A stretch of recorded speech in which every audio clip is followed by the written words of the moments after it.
Good evening, welcome. Thanks so much for coming. We are getting some more chairs, so those of you who are in the back, hang on. It looks like they're there. Great. Thanks so much. Thanks so much for coming. Welcome to the second Crossroads of Ideas session for this semester. My name is Laura Heisler. I'm the Director of Programming for the Wisconsin Alumni Research Foundation and the Morgridge Institute for Research, which are two of the three organizations that come together to present this series. The other one is the Wisconsin Institute for Discovery, and we have the Director of the Wisconsin Institute for Discovery here in the audience today, Professor Joe Handelsman. And we are delighted to see all of you here. Can I see a show of hands for those for whom this is your first Crossroads of Ideas talk? Excellent. I'm sure you're mostly here because you probably come to the Science Writer in Residence talks regularly, but I'm going to shamelessly take advantage of your presence here to talk to you a little bit about this series because we do have two more events this semester. The idea of the Crossroads series is to create an intersection and a productive dialogue between the broader community and the campus community around issues that matter to both of those communities. And so we convene these sessions on Tuesdays throughout the academic year about once a month. And I'm going to tell you about the next couple of sessions, but I do want to mention that, of course, tonight's talk is a special command performance in partnership with UW Communications Science Writer in Residence program. And in a moment, I'll be turning things over to Kelly Terrell, Science Writer at UW Communications and one of the hosts of this term, Science Writer in Residence. But before I turn things over, I do want to call your attention to what we're doing in this series and to invite you to sign up on our mailing list if you're interested in being added to find out about the other events this semester and coming back again in the spring.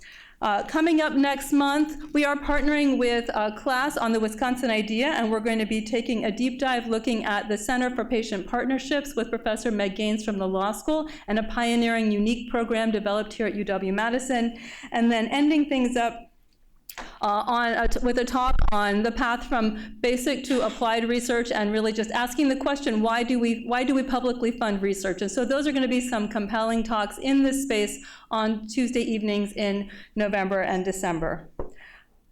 So please make a note of those, and it is my pleasure to turn over things to Kelly Terrell from UW Communications to talk to you about this evening's event.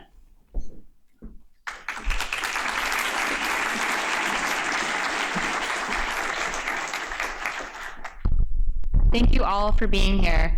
I speak for myself and on behalf of my colleagues in saying that we are really grateful to Crossroads for partnering with our Science Writer in Residence program tonight. The program is actually a partnership between my office, University Communications, and the School of Journalism and Mass Communications, and it's funded by the UW Foundation. Each semester, we invite a national journalist to campus to visit classes, to meet with students, staff, and faculty, and to deliver a public talk at the intersection of science and journalism. And we're really excited about this one. We are honored this year to welcome Ed Yong, who's our fall Science Writer in Residence. Ed is a staff writer for The Atlantic, and his work has appeared in virtually every journalistic outlet you can imagine. Ed has a scientific background and today covers a broad swath of science stories. Some are serious policy stories, like a look at how restrictive immigration policies harm science in the US, and some are more lighthearted, though equally informative, like why humans are the only animals with chins. He published his first book last year called I Contain Multitudes, a New York Times bestseller about the microbes within and around us. Bill Gates, yes, that Bill Gates, called it science journalism at its best. But we are also honored this time around to welcome distinguished science communicator Liz Neeley.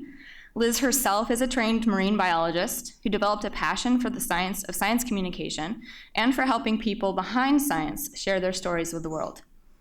Through her work with the nonprofit organization Compass, Liz trained hundreds of scientists to reach the public with their work. Some of you in this room, I know, use Compass or have in your work, and I'm sure Liz and I know I, as a communicator on campus, appreciate that. Liz trained hundreds of scientists to reach the public, and today she is executive director of the Story Collider, which is a live storytelling show and podcast that hosts events around the US and around the world. The Story Collider works one-on-one with scientists to help them tell their true personal stories about science, and it also hosts lectures and workshops. Fortunately, in case you haven't heard, Liz brought Story Collider with her to Madison. you can actually catch the show tomorrow, October 4th, at the High Noon Saloon, where you'll hear 5 stories from local entrepreneurs. From harrowing moments to hilarious mishaps, you'll hear stories that explore the risky business and deeply human side of science and technology. Tickets are available online. For now, let's enjoy the Crossroads of Ideas talk, where Ed and Liz bring their wit and wisdom together on stage for the very first time.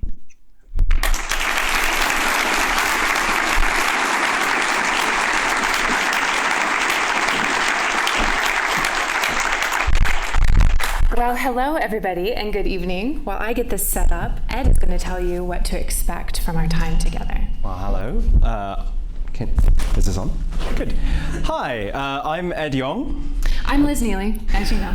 And we are going to give you a wide-ranging, freewheeling talk about the craft, practice, ethics, and rationale for science storytelling and science writing and science journalism. It's going to be a fascinating, far-reaching discussion.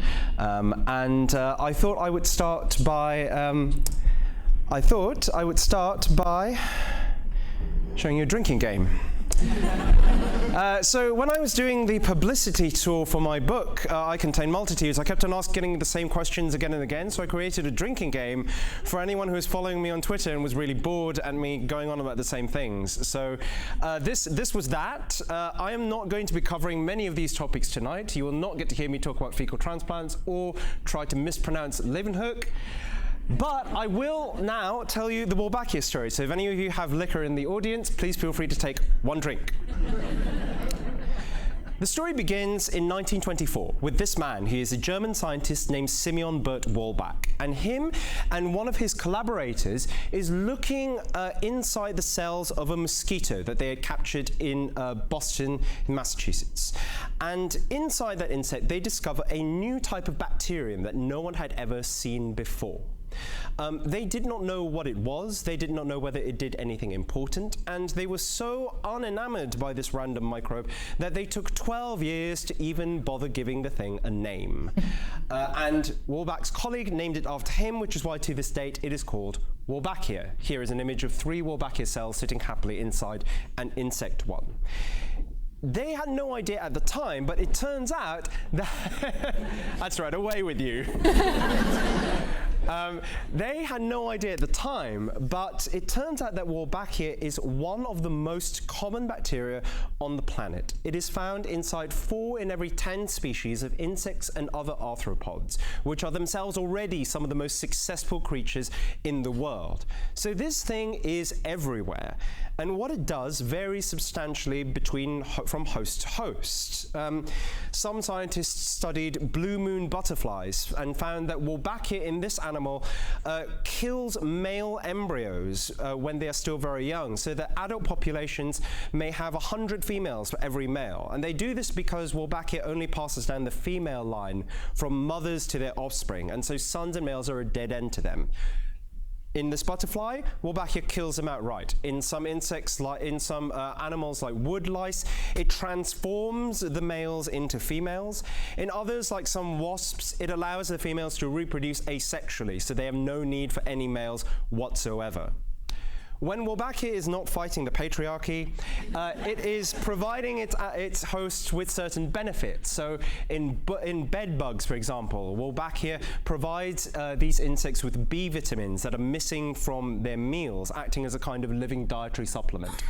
And this picture shows a red leaf with a green island in the bottom. That green island, thank you, my glamorous assistant. That green island is the home to an insect called the spotted tentiform leaf miner, a caterpillar that uses Wolbachia to secrete chemicals that stop the leaf from reddening. It holds back the march of fall so that it can continue eating in peace. And so, over decades, many scientists who worked on these disparate animals suddenly realized that all of them had this bacteria that were doing incredible things, and all those bacteria were the same thing, which was Wolbachia. And then some scientists decided to look at what Wolbachia did inside this animal. This is Aedes aegypti. This is the mosquito that transmits such illnesses as Zika, yellow fever, dengue fever, chikungunya, and others. It does not naturally carry Wolbachia, but it turns out that if it does, it gets united with this bacterium, wondrous things happen. At first, an Australian team led by Scott O'Neill, who'd been trying to unite the two for a long time, realized that certain strains of Wolbachia would kill Aedes aegypti at a young age. And since it's only the older mosquitoes that can transmit these diseases, he thought this was a great way of stopping the spread of all those illnesses. And especially because Wolbachia is so good at manipulating its host, it spreads like wildfire. Release a few mosquitoes, and within a few generations, the entire wild population should be infected. But alas, they tried this approach, and when they finally got it to work, they realized that the microbe was too virulent. It killed off the insects too quickly before they got a chance to reproduce and spread the bacterium. And then they realized that didn't matter at all, because it turns out that when inside this mosquito, Wolbachia stops the insect from spreading the viruses behind those diseases, regardless of any virulent effect. Even strains that didn't kill the mosquitoes would do this. And so now they have this incredible weapon that they are testing in sites all around the world, this way of loading up an insect with a bacterium that transforms it from a vector of disease into a dead end. They're now testing it in places like Australia, Vietnam, Indonesia, Colombia, Brazil. And it seems like a really, really powerful way of controlling diseases which affect hundreds of millions of people every year. This is just one of the many stories I write about in I Contain Multitudes. And to me, it symbolizes this field of animal-microbe relationships, of the microbiome, in a nutshell. Because Wolbachia was ignored for a very long time, and bacteria and microbes as a whole have been ignored for a very long time. They have been neglected, they have been feared. They are very much the underdogs of the world. No one cares about them or likes them very much, except a few people I know in this room. And hopefully everyone who's read my book. Thank you. And we have neglected them, and yet they turn out to be massively influential, and they have huge potential to improve and save lives. And that change of perspective is one that I have drawn upon over my career as a science writer, and it's one of the reasons why I wanted to write this book in the first place. I've always been a fan of nature and wildlife. I went to zoos as a kid. Here is a photo of me as a child at a zoo with a kid on my back. It got better. I went to zoos as a kid, and now I realize that when I go to a zoo, every creature and visitor at the zoo is a zoo in its own right. We are all full of these microbes that live with us, that do important things for us. And I know that the lives of all these organisms that I can see with my own eyes are profoundly influenced by those that I cannot see. So this is a sponge. This is one of the simplest animals around, just a couple of layers of cells surrounding a jelly filling. It is sometimes so covered in microbes that under a microscope it's hard to see the animal cells with the bacteria smothering them. Ants live in colonies that can number in their millions, but every ant in itself is a colony of millions. A polar bear that looks like it's walking alone through the Arctic wastelands is in fact completely filled by and surrounded by life. A breastfeeding mother looks like she's nourishing her baby, but she is also nourishing this entire ecosystem inside her baby, using components of her breast milk to select for certain strains and species of microbes that get to survive inside her baby's gut. She is a shaper of worlds. Bar-headed geese, when they fly over the Himalayas, carry microbes with them. Sperm whales dive microbes down to the bottom of the oceans. And when these people set foot on the moon, they were also taking a giant step for microbe kind. These kinds of shifts in perspective that take very familiar parts of our lives that we know and are very familiar with and make them newly unfamiliar and wondrous are the sorts of things that make me excited about stories, that are the sort of things that I look for when I write about science. And the microbiome field has this in spades. The other thing I think a lot about when I decide on what to write about is trying to make sure that I resist the allure of hype and exaggeration. I think of myself as a science journalist, which I see as a distinct profession to a science communicator. My job is not just about celebrating science, but about holding it to account, acting not just as a cheerleader, but as a watchdog as well. And certainly in the microbiome space, there is a huge amount of hype. The bacteria within us have been linked to all kinds of diseases, and the importance of these connections often get overplayed in the popular press. And I feel that it is part of my duty as a journalist to report on these things in a very sober fashion and to say to people what science actually shows and what it does not show, where we have come to and where we still have yet to go. And that was very much in the front of my mind when I was writing my book, which is very much a natural history book. It is very different to a lot of the other books that you will see about the microbiome. Here is a small sampling. Please don't tweet the slide. I don't want to pick a fight with any of these authors. What I do want to point out is that, by and large, when people encounter this topic in book form, it comes in the form of self-help books. It's about how the microbiome can make you live healthier, live longer, have shinier hair, I don't know.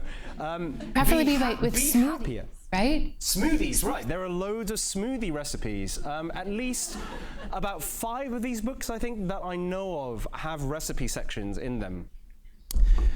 And I didn't want to do this. I wanted to write a natural history book that would convey a lot of the wonder and that grander view of life that I've just tried to explain to you. And that, in many ways, is like this talk. Much like I Contain Multitudes was very different to the types of microbiome books you will see on the stand, we are hoping that this talk will be a very different kind of seminar on science communication to those that you would normally hear, and that you might get advice about doing this that is different to what a lot of people might tell you. For example, one of my pet peeves is this idea that science writing, and what Liz and I do, is an act of translation, that it is about translating somewhat opaque and obscure scientific language and topics for a general audience. And I think it is much more than that. So here is an example of what I mean. This is a cartoon called Upgoer 5. It was created by the wonderful Randall Munroe of XKCD. Randall labeled this picture of a rocket using only the 1,000 most common words in the English language. So rocket became upgoer. Other parts became place where fire comes out to help them escape, and cold air for burning and breathing. Which is kind of a cute cartoon. I really love XKCD, and I think this is funny. But I've seen many cases in which people have used this as a kind of training exercise for science communication, as a sort of challenge for, can you explain your science using only these 1,000 words? And I think that's really dumb. Because communication is not just an act of substituting hard words for simple words. It's this artificial exercise, and it also constrains you in really bizarre ways. Like, for example, 1,000 is not one of the most 1,000 common words, and so to say it, you have to say 1,000. Nor, I think, is science writing about simply translating papers, which is another thing that I get quite a lot. So this is my Zotero library for my book. So this is the start of some, I don't know, several 100,000 maybe papers that I read in order to write I Contain Multitudes. What the book is absolutely not is just a lay summary of all of these papers strung together. Firstly, that would be incredibly dull. You were working on Christmas.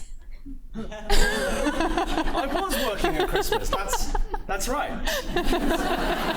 Before we were together, I didn't have a life. My God, I've got hecklers from the stage. This was a mistake.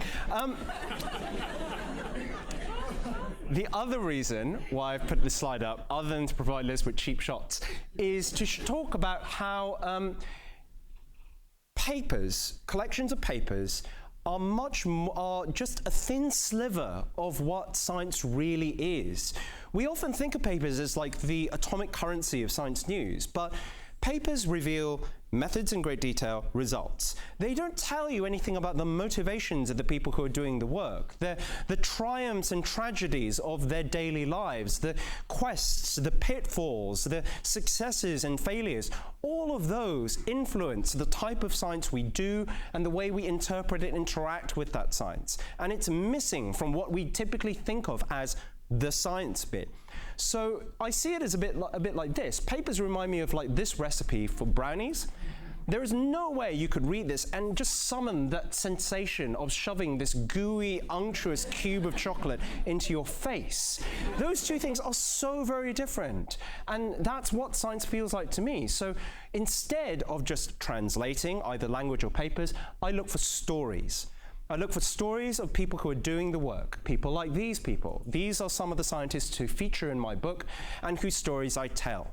Not just what they found, but how they found it, how they got into that work in the first place, funny anecdotes that they might have. Scott O'Neill down there is the man behind some of that Wolbachia work I told you about. And the fact that he took several decades to do that work and had this whole hero's journey of success and failure, I think elevates that from just a simple, here is what bacteria can do for you tale, into something better.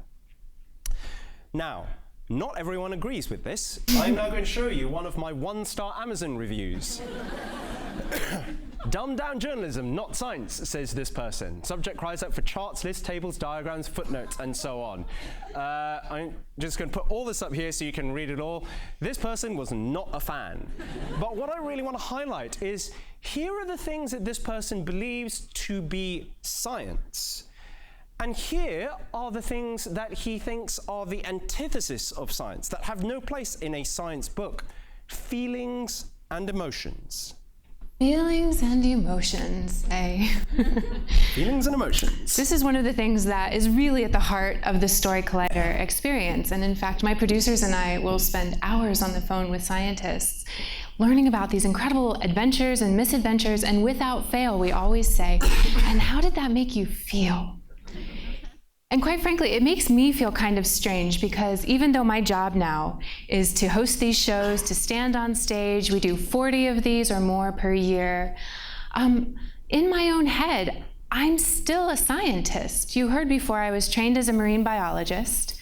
I was really interested in the evolution of color patterns and visual systems in tropical reef fish. So even though the kinds of things I wanted to pursue academically had to do with communication, how do you get a message from one individual to another? What is signal? What is noise? The only way for me to really understand that was through much more sort of mathematical, computational, data-driven approaches. And I was fine with this. I loved it, in fact. When I would be forced into communications training programs like, what's your elevator pitch? I actually would inflict upon people, what do? Oh, I study the synonymous to non-synonymous substitution ratios in the transmembrane regions of rhodopsins in the retinas of wrasses. Like, nailed it. That was exactly what I did. That was precisely what I did, but it makes no sense. It doesn't tell you why.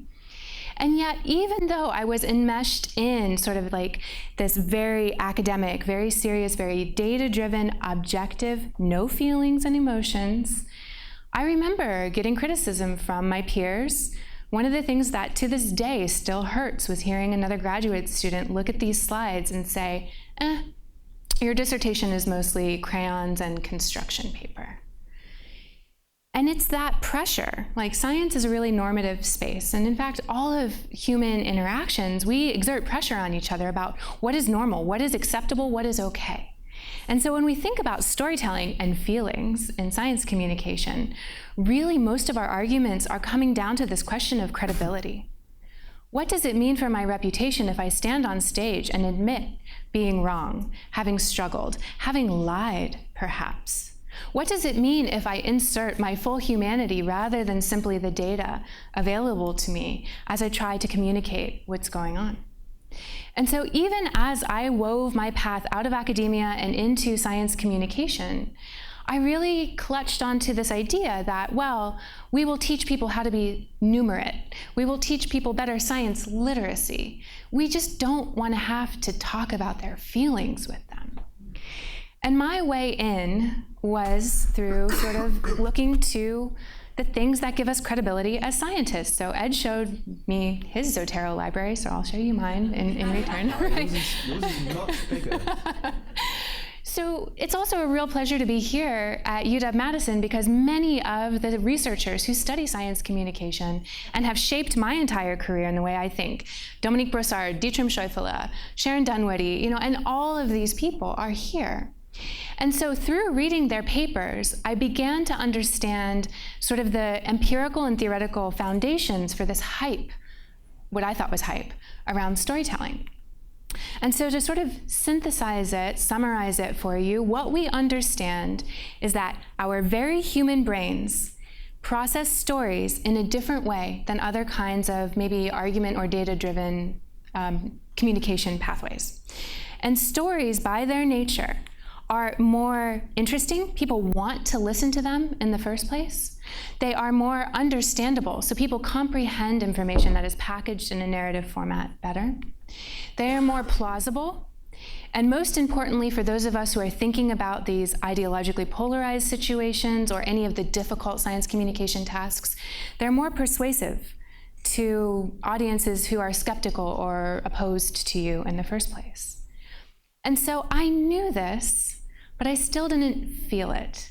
It is just breathtakingly terrifying to not only do public speaking in the first place, but then to get up and talk about, really personal stuff that has happened to you. And so risk was just looming so large in my life. My first year at Story Collider, I was the executive director, and I never took the stage to tell my own stories, because what would be the consequences if I failed or bombed, And the thing is, we know from a more rigorous assessment of what is risk and how do we communicate risk. One of my proudest moments as a science communicator was getting this equation published in a peer-reviewed book chapter.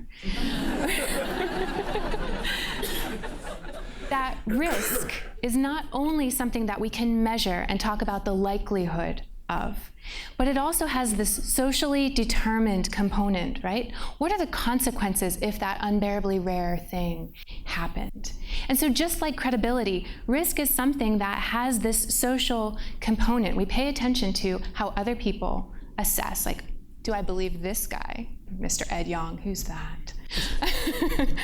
And the thing is, the reason that this social pressure, I keep coming back to it over and over again, is because I think this profoundly shapes our communication as a species.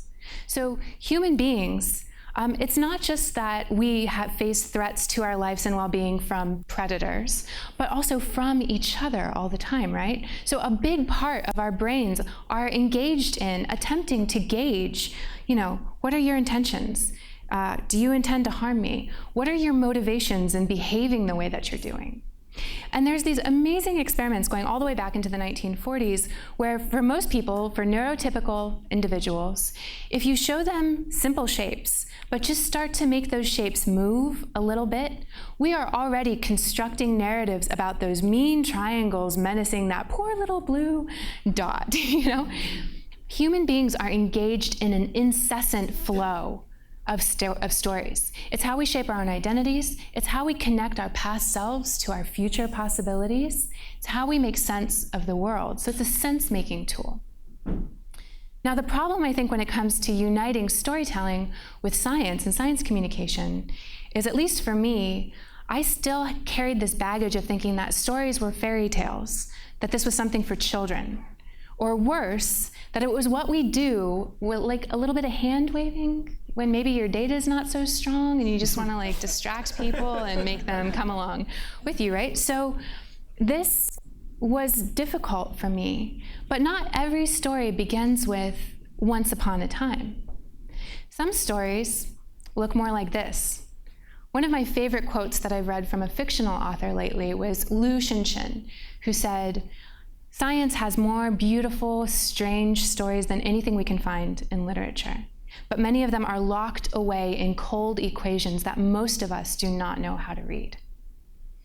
This is the Roscoe-Wagner equation that actually talks about the fact that learning is predicated upon surprise. And it's that gorgeous aha moment when you had an expectation of the way the world was going to work that was disrupted that you learn. And I think this is a beautiful way that stories can fit into that. So one of the things I know that we run into all the time is a little bit of vocabulary ambiguity of what do we mean when we say story? So what do you mean? You say a story, you mean? So I can use it to mean either like the package. So when I write a piece for The Atlantic, that is a story. An article. An article. But it can also mean the craft, so the narrative structures that I use within the article. And there I'm talking about something far more specific, which is what I think you're about to tell us. Yeah, so when we talk about stories for Story Collider, what we mean is something very specific. So we talk about true personal stories about science. And when we say story, what we mean are two major components. One is characters. We have to have people involved doing something. And then causality. And this is really crucial. And in fact, if you read the literature about narrative persuasion, if you want to stay after, have a drink with me and geek out, we can really dig into this. But the difference here is that anything that you introduce in this story world is there for a reason, and it has consequences. This is quite different from sort of a more scientific approach of just describing the world the way it is. And in fact, we have examples of what it looks like when you try to write histories in that more sort of purely descriptive way. This is the Annals of St. Gall. I think it's actually quite delightful and interesting reading. I mean, floods everywhere. Charles fought on a Saturday. Great crops. Yeah, great crops. Start to digest texts like this and imagine this world's on the precipice of war and famine and disaster, but you have no idea how these events interact, what led to one thing or another, and there's no causality. So this is where I come back to story tales, because story tales are great in illustrating what we mean, right? So you recognize these old sort of the sayings, the magic words that begin stories, right? Once upon a time, the world was this way. And every day, the world was that same way until one day, something happens. And then that causality kicks in. Because of that, because of that, because of that, because of that, until finally, something happens, the world is changed, will never be the same again. And ever since then, the world is different. Now, every genre of communication has its own sort of conventions around how we structure these causal events. And I think it's pretty safe to assume that in an American audience, most of us have watched Hollywood blockbuster films. What you may not know is that scriptwriters are following these conventions to an incredible degree. So this is Blake Snyder's book, Save the Cat, one of the best ones about screenwriting. I see smiles, I think some of you know it. This is called the beat sheet, and it lays out in excruciating detail what we expect to happen in a script. And he argues that Hollywood executives, the reason there are numbers and parentheses here is because those are the pages on which those things are supposed to happen. This is formulaic, yes. It is a formula that makes billions and billions of dollars. And I think it sets us up nicely to talk about this interplay of surprise and expectation. One of my favorite quotes about stories is that they are entirely unexpected and yet somehow inevitable. We crave this sort of template. And so let's use this and go through a sort of typical 3-act structure that you're so used to, you may not even realize that you are swimming in this all the time. So Act 1. The setup, the world the way as it was. Every day the world was the same until something happens, right? And then our hero, our characters start to take action and they set things in motion. And at that catalytic point, the turning point where we break into Act 2, we know that our characters can't go back again to where they started, right? They're setting off on a journey. Act 2 is about confrontation. We've got rising action. Usually things are getting worse here because our heroes can't solve their problems right away. Usually because they don't have the right teams, haven't met the right people, they haven't learned the right life lessons. And then finally in Act 3, got a dramatic conclusion, right? So while back here and the mosquitoes, he discovers it might work. Oh no, it doesn't work. Oh wait, it works in a completely different way. Right, so we can take this, go back to that beat sheet, we can color code these according to those acts, we can map on, the major events, and what you notice here too is the timing, the expectation of where these things happen. I wish I had understood this before I told my first Story Collider story, because if I had, I wouldn't have spent the first 7 minutes of a 10-minute story talking about oysters, because oysters had nothing to do with my talk. I just loved them. And so I think, shucks. I know, we're back to the emotional part. Like, my love for oysters notwithstanding, the dark night of the soul and all is lost, right? This is not simply, here's a character that we care about, they had some actions happen to them, and here's some consequences. There are strong emotional connotations. And so I steal from Kurt Vonnegut here. In a rejected master's thesis he had submitted in the 1950s, he imagined that stories have shapes and arcs. I think this is a pretty common idea these days. So imagine up at the top, great good fortune, health, wealth, everything. Down at the bottom, disease, disaster, poverty. As your story moves through time, you would expect ups and downs along the way. Because if your story is, I'm Ed Yong, I'm awesome, everything I always do is awesome, and everything is awesome all the time, that's really boring. Except when I get shivved on stage, unknowingly. Ill fortune, like me here, right now. So this is one of the places I get really excited about the confluence of sort of the craft perspective from the artists and performers who have been doing this for hundreds of years, and then what we can bring to it with a scientific lens and understanding. So it turns out if you chunk 40,000 works of literature, of fiction in the English language through big computer programs, doing semantic analysis, trying to understand sort of that emotional shape, there are indeed 6 major story types that seem to fall out of these. And we'll walk through them quickly because they're all familiar. In the beginning, we've got rags to riches, start low, end high, yay, right? The opposite of that would be a tragedy. This one, I'll call it Woman in the Hole, is you're going along, everything's great, you throw a snowball at your partner, you hit him in the eye, accidentally hit him in the crotch with the next one, and then he's not happy. But through your charm and gumption, you work things out. Wait, no, I remember that as tragedy. We're just moving on. The inverse of that kind of shape might be what we call Icarus, so a story of greed or a lack of humility. Like, we all love stories about poetic justice, right? The Cinderella story is the classic. This is the one where you can find the video of Vonnegut online talking about it. Starts bad. She's got dead parents, she's doing hard labor in ashes, right? But then she gets a fairy godmother, she gets a gown, she gets a coach, she goes to the ball, she meets the prince, and then the clock strikes 12 and it all really rapidly disappears. It's almost worse than before because she had tasted what that could be like. But then, thanks to the glass slipper, all is well. Our final shape, Oedipus, we just won't use this in our science communication. Too much. But so, what I found was when I was trying to think about how does my work, say with the vision of tropical reef fish, or ocean acidification, or all of the things that I was working on in science communication, I could not understand how they actually fit into these shapes. And it felt artificial, it felt forced, and it felt like I was being shoehorned into something that didn't make sense to me.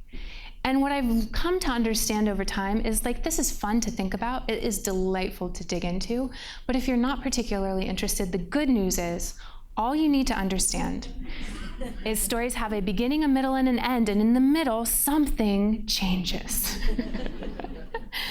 And so this is a lot about sort of like the how of story structures and arcs. It's quite different when just science journalists talk about how they structure stories with quotes and things like that, but I think at a foundational level, it rings true. Yeah.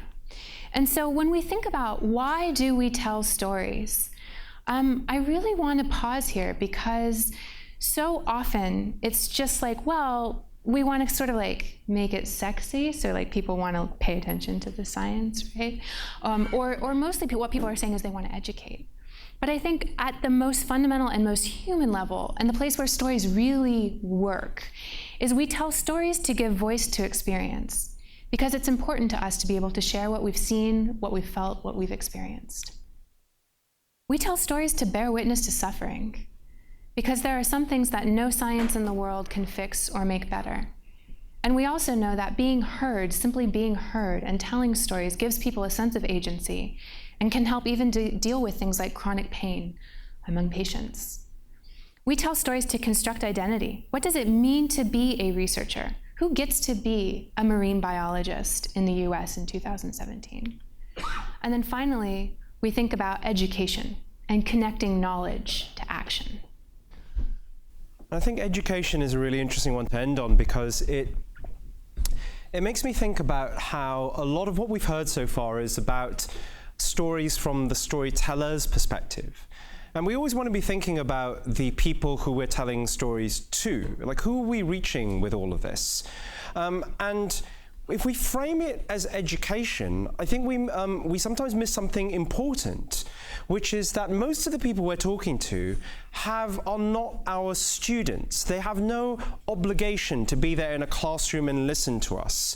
And so we need to treat our audience not as if they were there and like not as if they were people who we're trying to teach, but as people who we're trying to convince to let us say what we want to say in the first place. So one of the things that I always think about when I'm constructing a piece of work, when I'm writing, is that I am not the audience. I am not the people who I'm writing for. Here are the people I'm writing for. These are some people on the London Underground. They have several important qualities, which I think are pertinent. They are bored and distractible. They may have last done biology in high school, so they may know very little about what I'm writing about. They are intelligent. I always try and never underestimate a person's intelligence, but always to never overestimate their knowledge either. They don't give a shit about microbes or whatever else I happen to be writing about at the time. And they do have an incredible ability that is very pertinent to me and can nullify all my attempts to talk to them, which is they can stop listening or stop reading at any given time. And a veteran science writer named Tim Radford from Britain said this once, that you need to have a sign on your keyboard. Every writer should have this. It says, no one has to read this crap. Hence the slightly sanitized version of our talk title today. And I think this is a really genuinely good piece of advice. I actually had a sign like this at my desk for a very long time. Because the way I see it, good writing and good storytelling is a constant battle for attention. And attention is not something that you as a storyteller or a writer deserve. It is something that you earn. And you earn it with every choice that you make, every word, sentence, paragraph, or chapter choice. You start with the very first sentence you write, and then the second and the third, and so on. And framing it in this way, as this constant battle for attention, is, I think, one informs the work of a lot of the great writers, because you're constantly thinking, how can I make this good? How can I keep people's attention? Keeping people's attention does not necessarily mean hyping science or exaggerating it or necessarily making it relevant to them. It involves what Liz and I have been talking about. It involves storytelling, using the very universal traits that link stories across populations, across people of different backgrounds. Those arcs that we showed you, the facts that the principle of causality. And I think sometimes this principle that you're always trying to gain attention may be a hard thing for us to accept, because we know that this is often the type of thing that gets attention. These are... Yeah, I'm sorry for bearded people in the audience. I'm not judging you. These are the types of headlines that dominate press articles about microbiology because these things gain attention. Now, it is very easy to laugh at these, and by all means do, they're ridiculous. But I also want to point out that these types of headlines do not spring out of whole cloth. These arise because newspapers are tapped into the zeitgeist, into what people understand about this topic. And in the main, what people get when they learn about, when they talk and think about microbes is fear, is disgust. We talked about the power of emotions previously, and those are the primary emotions that people feel when they think about bacteria, about germs. And so I think it behooves us to ask this question that I pointed out in my previous slide. Why don't people care about microbes? Why are those the primary emotions that people have? Well, I hope that none of you are suggesting either of these things, because if you do, then we're in a lot more trouble than I can reasonably cover in this talk. So it's not that people are stupid. It's not that people hate science. The most common answer, I guarantee you, that I would get for this question is this, that maybe it's that people just don't know enough about microbes, that what we need to do is to inform them and educate them and tell them facts about microbiology, how most microbes are not in fact harmful, most are benign, and so on. Ed asked me not to do in-text citations during his talk, but if you've heard of the deficit model, he just explained what it is. We can talk about the deficit model later. We can totally geek out over this. But I think that this is wrong, and I think that simply simply wanting to hit people with facts when they feel something weird is never the right answer. The answer to this question is that people don't feel anything for microbes. They don't have a strong emotional reaction to them, and when they do have one, it is fear or disgust. So when I write about this topic, and really when I write about anything, what I really want to do is to get people to look at the world around them and microbes. Look at his face. Man has never seen a balloon before. And speaking of delightful stories of moving from fear and disgust towards delight, I remember a very hot and sunny summer afternoon about 6 years ago now, where I was taking a stroll along the National Mall with one of my favorite science writers who was a newfound friend. And as I was delightedly telling him about Dan Kahan's work and cultural cognition and the deficit model and all of this great science of science communication stuff, I was getting nothing in return other than disgust. I think there was a sneered line about something about academics empire building. And what good was it anyway? It's remarkable that we stayed friends and moved further, in fact, because I was so outraged. I mean, we can tag ourselves here, like I call rage. No, I'm your joy. So when I think about how do we transition, when we talk about making people feel anything about science or scientists, I actually use these characters from Pixar's Inside Out as a starting place. One, because they're disarming and cute and fuzzy, and two, because they're based on reasonably good neuroscience about sort of major categories of human emotion. And what I often find is that scientists are saying, no, but like, I don't feel comfortable, I don't want to talk about this, why are you trying to force me into some sort of big, melodramatic jazz hands version of sorrow and rage? But that's not what Story Collider is about. It's more about the authentic feeling of your disgust at reviewer number 2, or the frustration that you feel after breaking yet another, piece of your microscope. And so the reason that we care about emotions, and the reason that I really love to bring them into this storytelling world, is sort of twofold. One, from the more strategic side, which is to think about how emotions guide us towards our value judgments of what we care about in the world and how we see it. This is a dimensional smallest space analysis combining information from across something more than 60 countries and nearly 65,000 people, showing that the things we value tend to cluster. So say, for example, if you're someone who really has a high value of like power stuff, then authority and recognition and preserving your reputation are meaningful and important. Maybe you're someone more who's quite benevolent, like myself. And you're honest and forgiving and helpful. But the thing is, I really like looking at these analyses and thinking about the ways that they sort of play out, and you can imagine them in this circular space. So if I'm someone who really values freedom and self-expression and like the ability to make choices on my own, to someone else who really values perhaps like community-based thinking and duty and obligation, that could seem really selfish. And it helps you deal with the fact that we live in a world where one man's treasure is another woman's, trash. And so it's not that everyone has to come to believe the same things you believe based on the data you're presenting, but that you can use your own personal magnificent obsession or your own journey through something to invite people in. And because you're not trying to argue with them and prove that their worldview is wrong, you're not igniting those sort of identity protective mechanisms that lead us to fall into these polarized camps. Story Collider stories cover all of the most hot button topics in the country: climate change, abortion, sexual education, animal experimentation. And we don't get trolls. And I think it's because people are talking about how they made their own peace and why they made the decisions that they did. And what we know is that listening to stories whether that's in verbal form or movies. It's an embodied experience, right? You all know this. If you stand on stage or you're teaching and your students are bored, you see it. They're yawning, they're fidgeting. Audiences do all sorts of incredible things depending on that level of attention and engagement.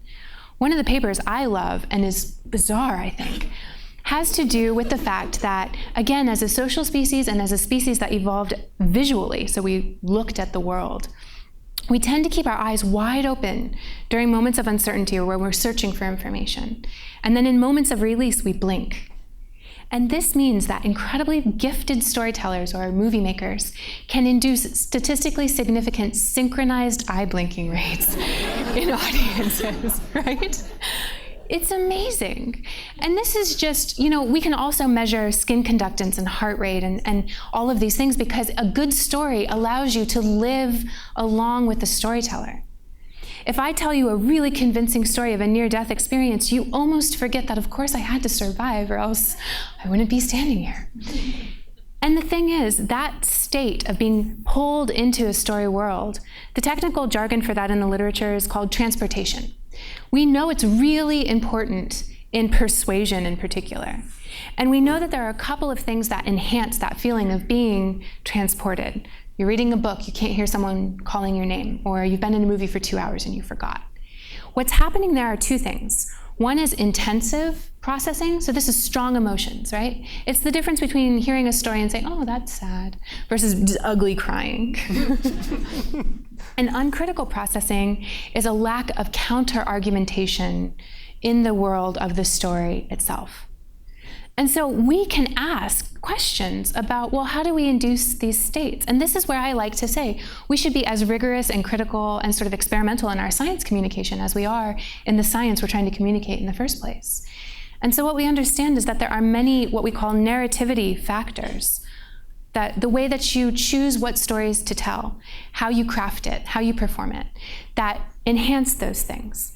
And we can get really deep into the weeds about what exactly that looks like. Now, this is a problem for a couple of reasons. One is you can read these charts and all the citations behind them all day long and tell a horrible story at the end of it. My artistic director hates the fact that I even put this stuff up.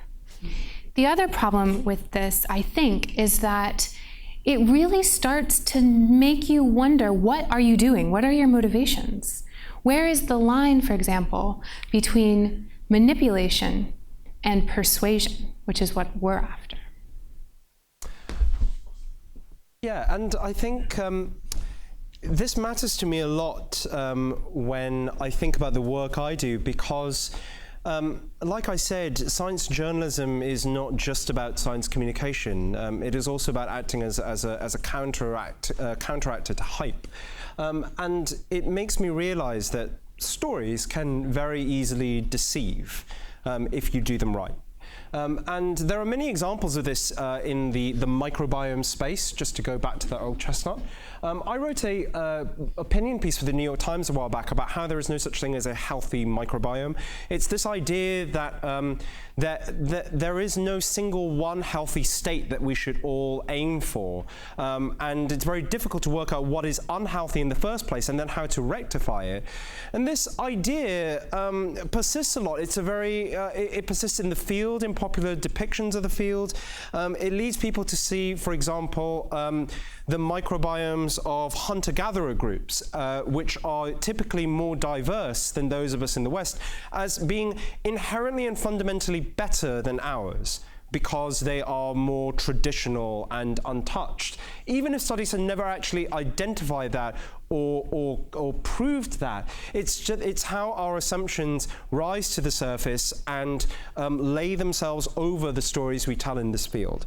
So when I'm doing my work, when I'm trying to think about what things to write about and what things to not, probably the single most important decision I make is which stories do I decide to tell? Like, is something worth reporting on or is it not? If I'm going to report on it, is it solid science? How do I go about finding that? How do I go about conveying that to people? And that is, I think, the difference between science journalism and a lot of other forms of science communication. I am trying to ascertain whether something is true or not, to act as almost another filter of peer review. The other thing I wanted to highlight as we move towards our close is, as well as which stories we want to tell, I really care about who gets to feature in our stories, full stop. We've talked so much about protagonists, about the people who feature in our stories, about those scientists. And sometimes we journalists look for protagonists with fun stories without considering the breadth of those people and what that breadth looks like. So in February of last year, influenced by a colleague of mine named Adrienne Lafrance, I started keeping a tally of the gender diversity in the sources in my stories, and realized that for most of the previous months, I was interviewing and quoting about 3 men for every woman. And I kept on tracking those figures throughout the rest of the year, which is why this is what it looks like now, ever since. Pretty much an even 50-50 split between men and women in the stories. I've been doing the same thing for the racial diversity of the sources that I use, and it's nowhere near that, but it is getting better. I also make active choices about the art that I use to illustrate my stories. Here are a selection of all of my most recent stories that feature a person in the image. And you will notice that these are the ones that include either a woman or a person of color there. And this matters to me because science is also about the people who do the science. And if part of what I'm doing is relying on their stories and their emotional honesty and vulnerability in telling me those stories as a journalist, then I also need to respect the fact that who I choose to represent in my stories should be a representation of the full diversity of people in science in the first place, and that there are these cyclical effects between whom we portray as scientists and who feels comfortable being a scientist. And this is something that I think animates a lot of Story Collider's decisions too. So we have a little bit of data on this so far. We've been, in my 2 years of tenure as executive director, been thinking really hard about who do we have on our board, who do we have on our stage, who do we have on our team, who do we have on the podcast. We also know that professors who are starting to use Story Collider episodes in their classrooms are finding a reduction in stereotype threat. That underrepresented groups hearing these personal stories on our stage, in our podcast, see more of a future for themselves in science. They report that they're more interested in science as careers. And as I'm flipping through all of these fantastic shots, it also occurs to me that most of these people do not have stories where they are, where they are talking about something that is particularly dramatic. They're not all out in the field chasing cheetahs or battling with sharks or shooting mutant tomatoes into space. Some of these stories are very small and they're very private. And that's what we find on our podcast. Just the entire range of human experience in science matters. And I find this incredibly heartening. So right now we see between 250 and 300,000 downloads per month of these personal science stories. And it helps me feel like a little relieved. We live in an era of the tyranny of the like, right? Like, one of the reasons it's so exciting to see Ed Yong is because he has how many Twitter followers at this point, and millions of page views. And especially if you're just starting off, or if you're a researcher, it can feel like, well, what's the point? If I don't get thousands of views on my piece, was it a waste of time? And then people start to get a little bitter against the general public, and we start saying like, oh, well, people don't actually like what they like, and the Kardashians, like you just see this hand waving start. And so I like to end, we both like to end, by going back to where I started, in animal behavior. When I look at this slide, I realize it looks like a flock of birds. And nobody ever asks whether birds are good or bad because they fly in flocks. We marvel at the beauty of these murmurations. If we're so inclined, we might study them and ask questions about, how does this behavior manifest? How does the flock decide where to go? We know, in fact, we can do computer simulations with very simple rules to make flocking behavior, and that you can control the entire flock by just tiny incremental adjustments. We believe that stories are how humans fly in flocks. We know that everybody in this room is just awash in them. You contain multitudes of microbes and stories. We hope you tell these stories. We hope you tell them well. We hope you tell them to us. Thank you.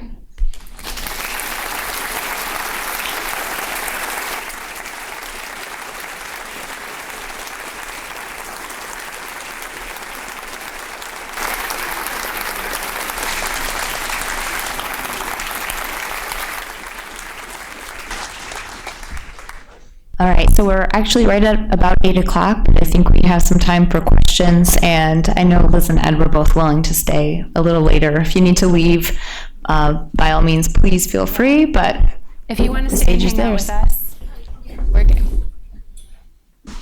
Oh yeah, please, we'll be passing microphones, and please make sure you speak into the mics because we are recording this. So. I loved your ending metaphor, the flock, and the unity that that shows, and the sharedness of many stories. But what do we do when stories collide? Yeah. When there are those who doubt climate change? Yeah. And as scientists, we understand that it exists. Yeah. This is something I've struggled with personally for a long time, because what we know is you cannot displace a feeling with a fact. That you cannot look at a great story that's really convincing to people and say, nuh-uh, right? We have to substitute more powerful stories in their place. And so this is where I think every discipline that I'm aware of, climate change, obesity, nanotechnology, health sciences, have scientists studying what the value systems are, what the compelling narratives are, and how we blend those two. So specifically, I'm thinking about the health science field, which is what I know some of the literature the best. And what we find is it's not that statistics don't matter. It's not that the facts don't matter. It's that embedding them and pairing them with these personal, heartfelt narratives is much more effective. So I think that's the hardest thing. And it's what I pushed back against for the first decade of my career of like, what do you mean I don't have a compelling climate story? Like, I feel, these reefs that I love may not last. So I think this is where we continue to have to build partnerships and find the case studies to make it real. You talk about the ladder of abstraction. That's right, and I was just going to say that, like, sort of moving away from climate and back to the microbes, because I've been thinking about that a lot. I said that people come to this topic full of fear and disgust, and me saying they're not scary or disgusting isn't going to change that. It's worth explicitly stating it. But one of the reasons why I focus on people so much in the book is you can get people interested in microbes by showing them other people who are interested in microbes. Like showing them the lives of all these people who are obsessed with this particular thing, and they seem to think it's cool, says something. And even if you don't say it explicitly, it does show you that there is more to this than people think, that this is stuff worth obsessing and caring over. And that's an example of what we're talking about when we talk about trying to displace stories with a different, better story. Yeah. I just want to really quickly talk about this just a bit more because I know it's really useful to everyone in the audience. So with climate in particular, and with other things that have already become highly sort of polarized, they're badges of identity, which way you fall on that issue. It's different. One of the phrases I've heard is that this is a polluted communications environment. So we want to not make the mistake of assuming that that's emblematic of everything and that there's some broad anti-science movement out there. There's not. But just a personal story, I was in a wedding and I was sitting down and I ordered from the waiter, and my partner, his head snaps like a snake, and he looks at me and he goes, "I had you pegged as a vegetarian the second you walked in here." This wasn't me. It's not him. It's not No. He was a Marine, an active duty Marine, and he wanted to talk about climate change and evolution because I had ordered the vegetarian entree. And I was not ready to argue. I didn't have the data and facts at my fingertips, and it's my college roommate's wedding, so I can't pick a fight. So what I did was I started with the only thing we had in common. My dad was military as well, so I grew up in the Air Force, so I thanked him for his service. And then I just let him talk because this is sometimes an effective way of dealing with drunk men.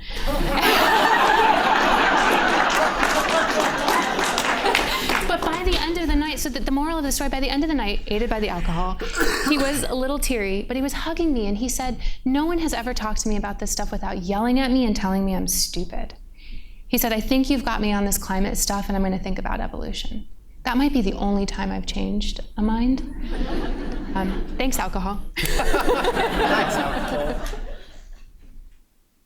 Yeah, so there was one particular moment in your talk where I both got very excited and very disappointed, which I'm only saying because you want us all to talk about our feelings. Good. And it was when you suddenly decided to draw this really dramatic line and say, we're not talking about a conversation with students. And about 25 years ago, so I'm a sort of scientist practicing, and about 25 years ago I was sort of an educator. And a friend of mine, a guy named John Knox, who was a grad student in meteorology, started talking to me about this research that was coming out about how we all think in stories, and stories are the story. And he introduced that into his one of his introductory meteorology classes. And so I took his example and brought it into computer science. And I was teaching introductory programming. I structured the entire course, the whole semester was built around Alan Turing's career. And I'm not going to explain that to anyone in the room who doesn't know who it is, but that's only because people don't think computer scientists are really scientists. Because he's one of the 5 greatest scientists of the 20th century. So I did this, and he had a fascinating career because he was involved in cryptography and stuff, right? It seemed to work. Nobody else is doing it, even though John and I were doing it 25 years ago. And you just came in here and very clearly told the people in this room, we're not talking about talking to those people. Explain yourself, Yong. How dare I? Well, I love Alan Turing. What I mean is that sure, you can use these techniques in education, and really I didn't mean to say do not use these techniques in education. I mean to say when I am writing for people to read, when Liz is telling stories, when her storytellers are telling stories on stage, when journalists are writing for their audience, it's not an educational environment. It's not like a classroom. These techniques can be used in a classroom, but we are using them in other settings too. And in those settings, we do not have people who are obliged to turn up to our classes and to give us their full attention. So that's what I mean. I think it's about motivation, right? Like, so students, of course, and I absolutely embrace this idea of using storytelling in teaching. In fact, I have a collaboration right now where I just was lecturing in a thermodynamics class at Boise State to engineers. We're doing storytelling there. But in those classrooms, even if your pedagogy is weak and not based in storytelling, your students are motivated to be there and to learn, and you do not have that same kind of currency or expectation with that relationship with your audience in these other formats. Absolutely. Yeah, so I think we don't disagree at all. I think it's just straw man. Failure is a big part of scientific research and technological development. Yes. I mean, real failure, wasted years, data that say nothing and all of that. And I'm just wondering, can you give us some tips as to how to convey failure, maybe an example? But what I'm thinking of perhaps in the future, having a balance between failure and success stories, the same way we're searching for gender balance and racial balance, maybe to convey the realities of science, a little bit more balance. Tell those failure stories. Yeah. I actually love failure stories. I wish there were. They make you feel good about yourself. I know, right? Let's just drink the tears.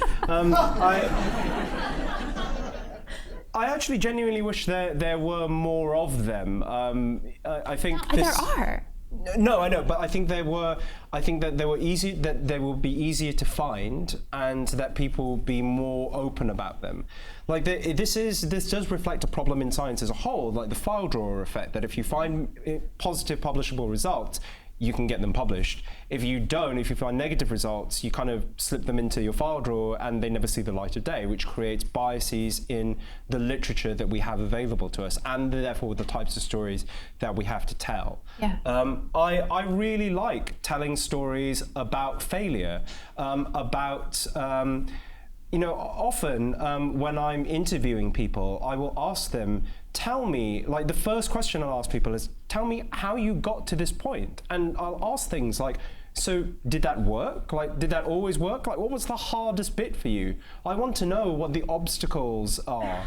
And I want to know what, like, I've often written stories about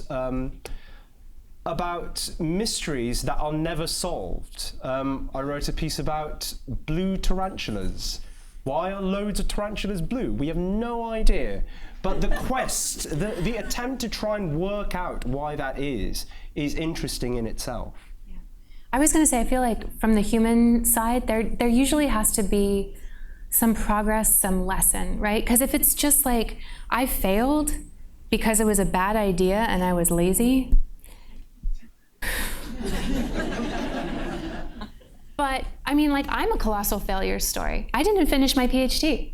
And it has taken me 12 years, I mean, not quite that much, but like 10 years to actually feel okay saying that in public. There are so many reasons why we are hesitant to admit the ways in which we failed. And sometimes it's because the story hasn't ended yet. So stories are both products that we like to put out into the world, but they're also a process by which we resolve ambiguity and we create meaning and we put things into place and say, this is what I know about myself because of that experience. And sometimes you're just still processing and the wound is still too near and dear. And at Story Collider, we like to have some time if it's been a divorce or a death or some catastrophic failure, because we don't want to be doing therapy on stage in front of an audience, because telling those stories is really emotional. And this kind of goes towards some of that identity stuff. Like, you don't owe everybody your story. Like, we have powerful stories of harassment and assault and transgender transitions, and there's a trust there. So I think telling failure stories is giving a gift to your audience, and not everybody is in the place to do that yet. And I think just more broadly, this speaks to one of my broader goals in writing about science, which is to stop just talking about science as if it was a series of discoveries. A stream of results, all of which are positive and game-changing and paradigm-shifting and what have you. First time. Right, and just to show it as a process, as a series of quests and pursuits, which are beset by ups and downs, all the story arcs that you saw in that slide, which I think is much truer to what it actually is, and also provides more grist for stories. And not to mention, we live in an exciting time where the national academies and sort of all the research agendas around the science of science communication are shifting away from these outdated modes of either deficit model, like give people information and they'll believe everything, or like science literacy is mostly important to teach people facts, to understanding science literacy as something that is embedded within individuals and communities and is around science as a process and science as a culture. Yeah. Hi, very interesting talk about the effective ways to communicate science. And you touched at one point about the balance between persuasion and manipulation. Yeah. But I'm not sure we got really much more direction from you about how to navigate that. You know, for example, the TED Talk seemed a very good persuasion model 10 years ago and feels much like manipulation today. Right, so, yeah. I think that's a great question. So this is the point at which I steeple my fingers and make a self-deprecating joke. Oh my God. So I have done a TED Talk. And I think that we need to separate the medium from the practitioner. So the TED Talk format is a fantastic way of conveying stories and information. You can use it to deceive, and you can use it to persuade and inform. I've seen fantastic examples of both of those categories. And I think it falls down to the responsibility of the person who is telling those stories. It's the ethic of how you use these tools, which, like any tools, can be used for good or for ill, and how you use them to inform the morals and the values that you bring to the table. And so, for journalism, it's about speaking truth to power. It's about giving voice to the voiceless. It's about trying to be accurate, to be fair. I would guess for storytelling, it's about authenticity as a primary one. So there's a paper by Michael Dahlstrom and Shirley Ho. That's a really good place to start if you're interested in understanding narrative persuasion and sort of the ethical component of this in science communication. I think it really boils down to respecting the agency of your audiences. Like, one of the things that we used to hear when we would go to science online meetings would be like, I don't care how I get the audience to care about space. I'll lie to them, I'll cheat. I just want them to care about outer space as much as I do. And that just made my skin crawl. And I think there's a deeply philosophical point here of, I think the line between manipulation is when you are holding back information, you're cherry picking, you are deliberately evoking emotions in order to cloud judgment. I think persuasion is helping to convince people to change their minds of their own accord. And it has a lot of dimensions to it that we did touch on, about that combination of competency, that you know what you're talking about, that you have goodwill towards them, that you understand who they are and what they care about, and that you don't intend to just use them as a means to your own end. And at the end of the day, there's no, IRB process. Like, there's no panel of review for scientists who are going to say whether you're doing this well or poorly. But I think in a storytelling mode, when you say something that is so deeply true to you, it just rattles your bones. You can feel it. Like, I just got goosebumps. I don't know if you can see. But there are these feedback cycles. And I can see it when storytellers are stretching. They lie in sort of the same typical ways. It was like, and then I was just so super duper sad. I'm like, no, you weren't. Like, that is not how you would describe that feeling. Or if somebody like ends a story where the whole time they've been winking at the audience and just being like a charmy sleazeball, and it's like, and that's a story about love and wisdom. No, it's not. Right? So I think there's a lot of personal accountability, and then also this is where that audience assessment of you, whether they trust you, comes into play as well. And just so one last point, I wanted to reiterate Liz's point about the truth matters, right? And I think it's a constant value between what we both do. I wrote a story this morning about why I believe that the Nobel Prizes are an absurd and anachronistic way of recognizing scientific achievement. I put lots of arguments forward for why this is the case. And I've noticed that a lot of the counter arguments, most of them are basically, they're a great way for talking to people about science. So it doesn't matter that they recognize individuals over teams, that they have largely ignored women and minorities, that they have all these problems, as long as we engage people with science. And honestly, science is not in that bad of a state where we need that sort of shit to help us. We need to champion truth as a core value of what we do, and then all the other tools that we talked about, all the narrative stuff that we use, is in service of that. Is this our last question? I don't know how we're doing that time. Oh, your last question. Okay. Pressure's on. So I really love this notion of kind of moving away from discovery and into process. And I think about the examples. I kind of went the reverse path in my career as you. I went from storytelling to like science because I wanted something a little more tangible in some sense. And so like I think about like I'm working on a story about climate change, and so we distributed some surveys to some people, and like the results show climate change makes us depressed, and there's so like lack of emotion in that. And then I think about S-Town. I don't know if you've heard and here's a story about someone who was depressed about climate change, and like you see the process through that story. And so coming from somebody that has sort of like walked both sides or is trying to walk both sides, when you started, you said, like I'm not necessarily a science communicator, I'm a science journalist. And I'm wondering why there's that distinction, because like being more new to science writing from a more academic standpoint, there's a huge deficit as far as like story narrative of finding a person that you care about in the story that you can relate to, which I think is a big part of storytelling.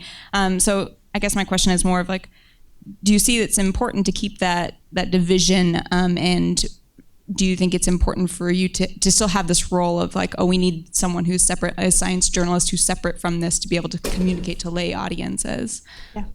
So yes, and let me clarify what I mean by this. journalism, by its very nature, involves acts of communication. To some extent, saying I'm not doing science communication is a complete nonsense. What I think is important is the distinction in the values that we bring to the table. So, and the critical one is this idea of acting as a watchdog, as a way of holding science to account, as well as telling people what it's about. In some ways, it is a false distinction. There is a lot of overlap between these spheres of disciplines. But I think a lot of science communicators would see themselves as celebrating science, or getting people excited about science, or getting people involved or invested in science. I don't see that as my job. If that happens, given that I actually quite like science, I'm happy about that. But it is not the fundamental driving principle of what I do. And if it is a choice between telling people a story and writing a piece that is true and highlights problems with science that might make them look at scientific results or a process more critically, and not doing that, I will always choose to do that, because that is my job, and that's what I do. So I've written a lot of stories about the reproducibility crisis in science, like how a lot of published results aren't actually reliable and rigorous, and what scientists are doing to improve on that situation. And I think that's why I see those things as being distinct. Does that make sense? So are we out of time? So I think we're getting kicked out of the... No, we can keep going? Oh, great. We will take... How about maybe take a moment to let people leave if they'd like? Yeah, please, if you need to go. This is a great opportunity to stretch your legs.